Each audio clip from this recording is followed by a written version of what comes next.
The plain of Adoration. Crom Cruach, the crooked god.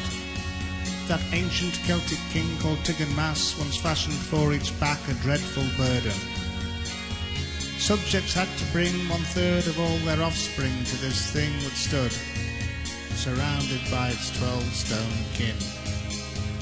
With angry lamentation, they would wring their children's necks, and in the dreadful din would pour their offspring's blood around its golden skin.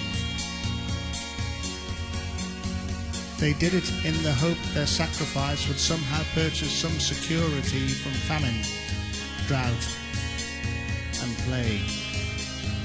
They thought the price, this dreadful levy of their progeny, would buy their gods' attention to their plea.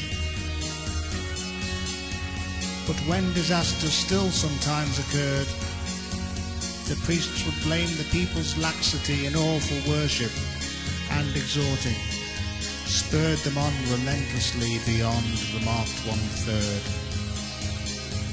Lamenting, wailing, grieving, tears and blood would fall to fertilize those sterile stones, to make them fruit their fortune crop. A good autumnal yield was bought by little bones. The gods' adherents thought, the Lord who owns the elements is due his proper share, and hence the plaintive sacrificial groans were harvested before the fields. The fair was placed before the silent idol's heedless stare.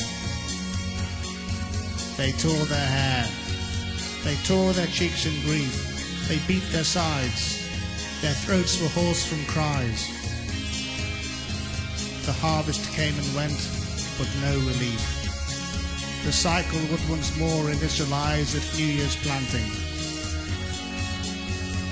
Then their drooping eyes would stream with tears as 1/3 once again of their remaining issue faced demise.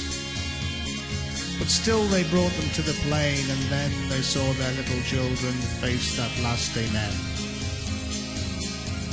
For centuries this cycle rumbled on, and ground the hearts and hopes of supplicants.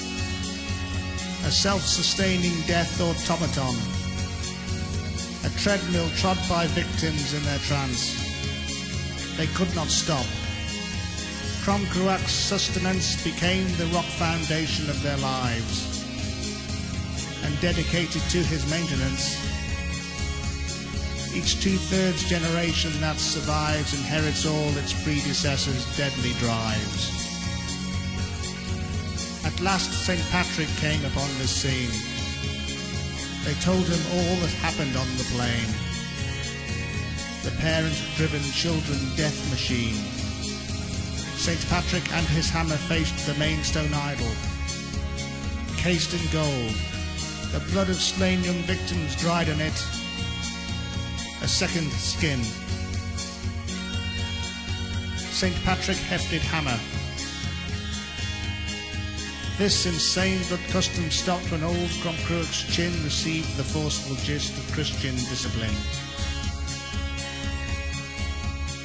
But Patrick did not kill the crooked deity. He merely smashed its form. We've often seen the many faces shorn of any gaiety recurring on the television screen. The sad, bewildered parents who have been bereaved by something in importance passing their child's young life. What Patrick found obscene is still, I think, quite common. Victims massing across the world. And then Crom Cruach still harassing. No golden image now, but maybe flag, or economic system, or belief. I see that crooked gold-skinned scalawag still lurks and needs abstraction or motif felt more important than a parent's grief.